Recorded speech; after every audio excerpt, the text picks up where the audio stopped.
binigay ni Kuya yung pasayan. Laki mga kababayan. Ano ang masarap ito mga kababayan na pagluto mga kababayan? Kasi hindi pa ako nakapagluto ng pasayan mga kababayan. Ito na po yung ulam po mga kababayan bukas sa trabaho.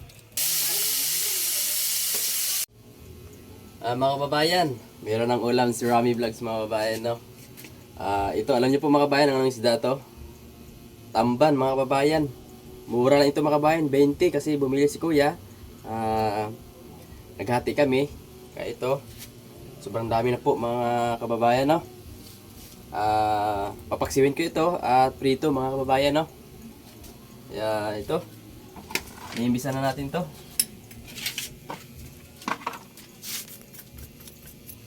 So, tanggalin ito yung imbis. Tapos, prituin natin.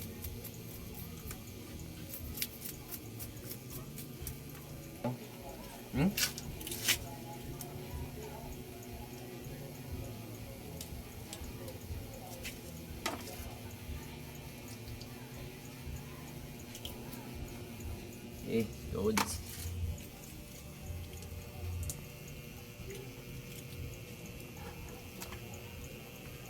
Dagko lang, medyo dagko lang ang prituin natin.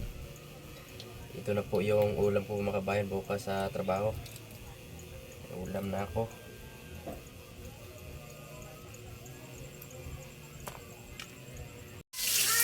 At ito na po mga kabayan, nagprito na ako mga kabayan, no? Ulam namin ito ni Didil mga kababayan. At ito nga, meron na pong paksiw mga kababayan, no? Merong paksiw at meron prito mga kababayan. Siyempre, salamat kay Kuya, no? Dahil ay nakakuha sa dito ng isda sa labas at ngayon binigyan niya ako. Bayad talaga ni Kuya mga kababayan. At binigyan niya ako ng pasayan mga kababayan. Sarap. Ito mga kababayan, pakita ko sa iyo. At ito mga kababayan, no? Kababayan eh. Oh.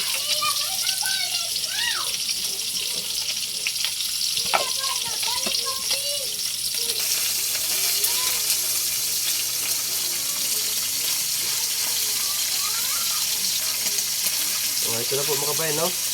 Ayos. Sarap mga kabayan. Buti lumabas si Kuya mga kabayan. Naghanap ng isda. Kaya binigyan niya din ako mga kabayan. Kasi hindi pa ako makabili ng mga ulam mga kabayan ng isda kasi hindi ako pera. Kaya salamat kay Kuya. Hindi na ko ipakita.